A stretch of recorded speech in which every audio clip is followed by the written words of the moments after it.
ఇప్పుడు ఏదైతే వరలక్ష్మి గారు టీడీపీ నాయకులు కొంతమంది వేధించారు, నేను ఎంటర్ అయిన తర్వాత వెనకేశారు. ఇప్పుడు మళ్ళీ కూడా పోలీస్ స్టేషన్ చుట్టూ తిప్పిస్తున్నారు. సెటిల్మెంట్ అంట. ఎవరికి సెటిల్మెంట్ అడుగుతున్నారు? ఈ సెటిల్మెంట్ ఏంటి అడుగుతున్నారు? అంటే ఇప్పటికైనా సరే టీడీపీ నాయకులు ఒకటే చెప్తున్నారు, ప్రజలకు మంచి చేయండి, ప్రజలు ఇబ్బంది పెట్టమాకండి. ముఖ్యంగా ఇంకోటి కూడా ఇవాళ అసలు విషయం చెప్పడం మర్చిపోయారు.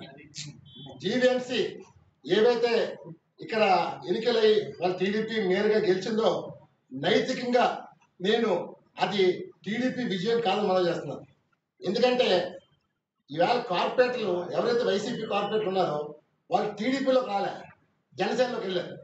మరి ఆ జనసేనలోకి వెళ్ళారంటే ఇక్కడ టీడీపీ రాష్ట్ర అధ్యక్షుడు పల్లా శ్రీనివాసం is it not shame on you అడుగుతాను. Are you fit to be state president అడుగుతాను. నీ ప్రాంతంలో ఉన్న వాళ్ళు జనసేనకి వెళ్ళారంటే ఒక రాష్ట్ర అధ్యక్షుడిగా నువ్వు ఏం పీకే అడుగుతున్నాను. ఈ 10 నెలల్లో నువ్వు వైసీపీ పైన విరిచిపడిన ఘట్టలు ఏమన్నా అడుగుతున్నాను. ఏ ఘట్టలు లేవు. మరి అలాంటప్పుడు నువ్వు ఏం చేశావు అడుగుతాను.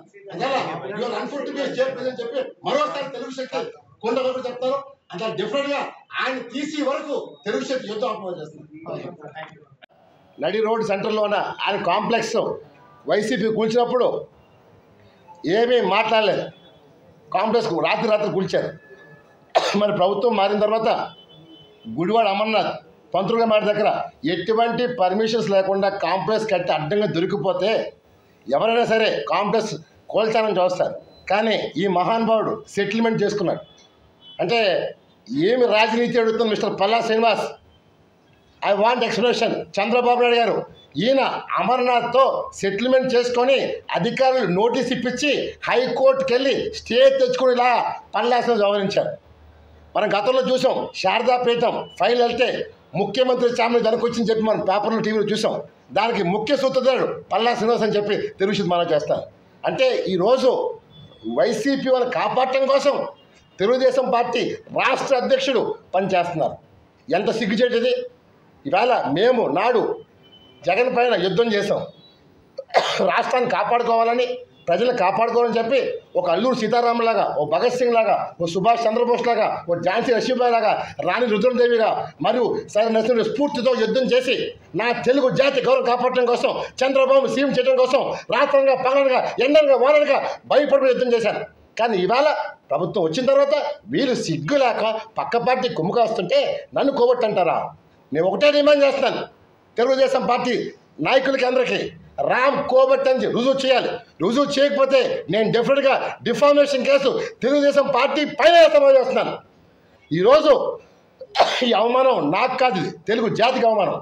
ప్రజలు స్వచ్ఛందంగా చంద్రబాబు రావాలని విదేశాల నుంచి పక్క రాష్ట్రాల నుంచి వచ్చి మరీ ఓటేశారు, కేవలం రాష్ట్రం కాపాడుకొని చెప్పి.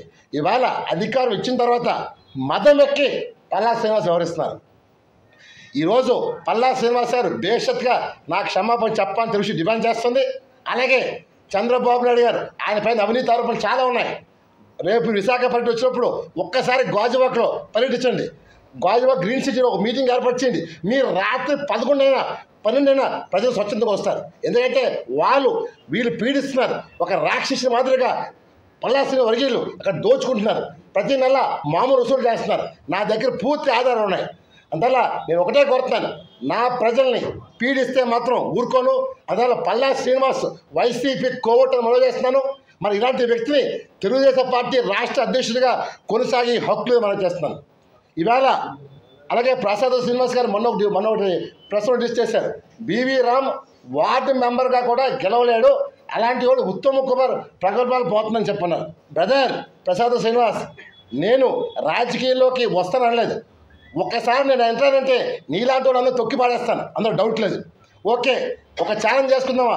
పల్లా శ్రీనివాస్కి నిజంగా దమ్ముంటే రాజీనామా చేయమని కోరుతున్నాను. ఎందుకంటే 93,000 ఆయన చూసి ఓటు పడలే. అక్కడ అమర్నాథ్ పైన వ్యతిరేకంతో అమర్నాథ్ని అక్కడ ప్రజలు వ్యతిరేకించారు.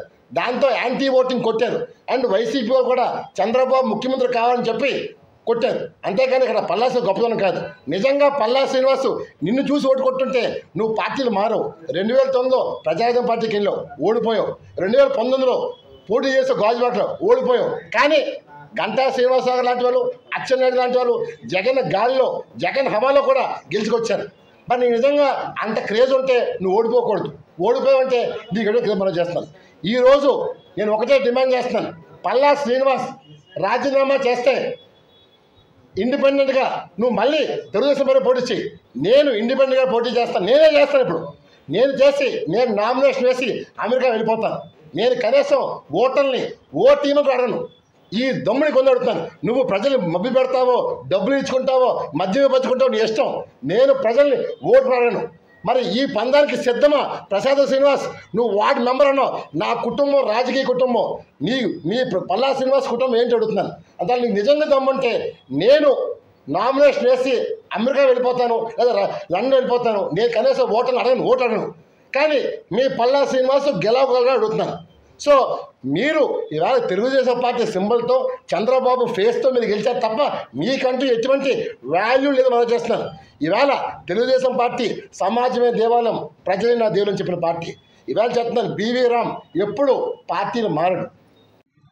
మరి ఇటీవల తెలుగు శక్తి కేంద్ర హోంశాఖ మంత్రి గారు అమిత్ షా గారికి, అలాగే సిబిఐ డైరెక్టర్కి పల్లా శ్రీనివాస్ పైన ఫిర్యాదు చేయడం జరిగింది. ఈరోజు నేను ఒకటే చెప్తున్నాను, పల్లా వర్గీయులందరికీ ఫ్లూటు జింక ముందు తప్ప సింహం ముందు కాదని చెప్పి మరోసారి హెచ్చరిక జారీ చేస్తున్నారు.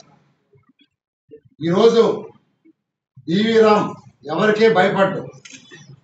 నన్ను భయపెట్టాలని చూస్తే ఇంకా వేట తీరుతూ ఉంటుంది. ఈవేళ పల్లా గారు ఆట నువ్వు మొదలు పెట్టావు, వేట ఎలా ఉంటుంది నేను చూపిస్తాను. ఈరోజు మేము ఒకటే పిలిపిస్తాం, ఈ యుద్ధం టీడీపీకి నాతోనే కాదు, ఈ యుద్ధం పల్లాకి బివి రామ్కి తెలుగు జాతి ఆత్మ కోసం యుద్ధం చేస్తున్నాం.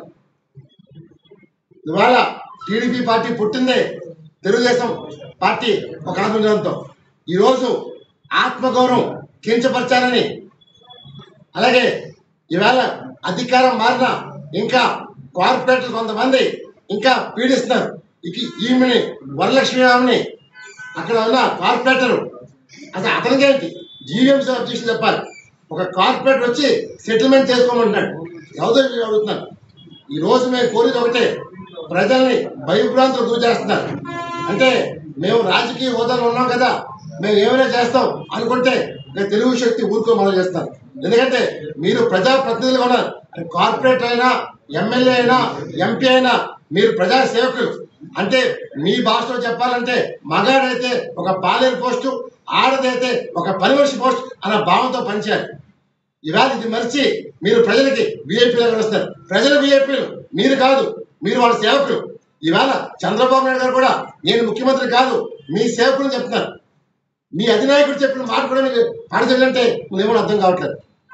మరి ఇవాళ నేను ఢిల్లీకి వెళ్ళి ఫిర్యాదు చేశాను. అంటే పల్లా శ్రీనివాసరావు గారు నా పైన అనుచిత వ్యాఖ్యలు చేసినప్పుడు అపాలజీ కోరాను. నేను గంటల గారికి కలిశాను, మంత్రి గారు ఫోన్లో మాట్లాడాను. నేను కోరింది అపాలజీ మాత్రమే, నేనేమీ ఆరోపణ చేయలేదు.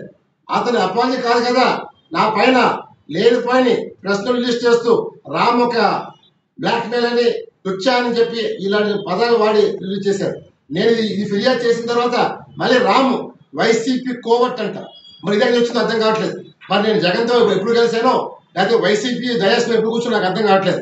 అందువల్ల ఏదైతే పల్లా ఆరోపణ చేశారో దీనిపైన నాకు రుజువులు ఇప్పించకపోతే డెఫినెట్గా డిఫార్మేషన్ కేసు అయిపోతున్నారు. మరి గతంలో మనం చూసాం, సాక్షి లోకేష్ గారు ఏదో చిడుతిరుగులని చెప్పి రాస్తే వేశారు. మనం ఒకటే అడుగుతున్నాం లోకేష్ గారిని, ఇవాళ పల్లా శ్రీనివాసరావు మాకు లోకేష్ సపోర్ట్ ఉందని చెప్పి వేరే వెక్కిపోతున్నారు. అంటే లోకేష్ గారు ఇలాంటి ప్రోత్సహించాలని నేను అనుకుంటున్నాను. మరి వీళ్ళు లోకేష్ పేరు కూడా చెడుగా వాడుకుందని మనం చేస్తున్నారు. మరి ముఖ్యంగా గాజువాక ప్రజల్లో ఒక రావణాసురు మాదిరిగా ఒక రాక్షస పాలన కొనసాగిస్తున్నారు. ఇది నా మాట కాదు. ఎప్పుడైతే నా పైన అనుచిత వ్యాఖ్యలు చేశారో నేను దీనిపై లోతుగా పరిశీలన చేస్తే ప్రజలు వచ్చే ఇన్ఫర్మేషన్, ఇతను స్టీల్ ప్లాంట్ స్థలాలు కబ్జా చేయడం కానీ, ప్రభుత్వ స్థలాలు కబ్జా చేయడం కానీ, ఇతరుల దగ్గర లూటీ చేయడం కానీ విపరీతంగా ఆరోపణలు ఉన్నాయి, కలెక్షన్ ఆరోపణలు ఉన్నాయి. ఏవైతే ఆ ప్రసాద్ శ్రీనివాస్ ఉన్నారో ఇదంతా కలెక్షన్ బ్యాచ్. వీళ్ళు కలెక్షన్ చేస్తూ నేను కలెక్షన్ చేస్తున్నాను, నేను బ్లాక్మెయిల్ చేస్తానని చెప్పి తప్పుడు మాటలు మాట్లాడారు. ఈ రోజు వరకు ఒకటే కోరుతున్నాను, నేను వైసీపీ కోవట్ట లేకపోతే తెలుగుదేశం పార్టీ అభిమాన, చంద్రబాబు అభిమాన, చంద్రబాబు చెప్పాలని చెప్పి తెలుగు డిమాండ్ చేస్తారు. మరి నాడు మేము జగన్ పైన దండయాత్ర చేసినప్పుడు మీకు గుర్తు రాలేదా? నేను ఏంటంటే ఆ రోజు మీ అవసరం వాడుతున్నారని అడుగుతున్నారు పల్లా శ్రీనివాసుని. ఈ రోజు పార్టీ అధికారం వచ్చిందని చెప్పి ఇష్టం వచ్చినప్పుడు మాట్లాడితే తెలుగు శక్తి ఊరుకోదు. మీరు ఏదో అనుకుంటున్నారు తెలుగు శక్తి రామొకలేని, ప్రతి ఒక్కరి ఫైల్ నా దగ్గర ఉంది. ఈ రోజు నా మీద ఎవరైనా తప్పుడు షెడ్యూల్ పెట్టాలని చెప్పి పల్లాగా ఒత్తిడి తీసుకొస్తున్నారు వాళ్ళ నాయకుల నుంచి. కానీ ఎవరు కూడా రామ్ పైన పెట్టడానికి సాహసం చేయట్లేదు.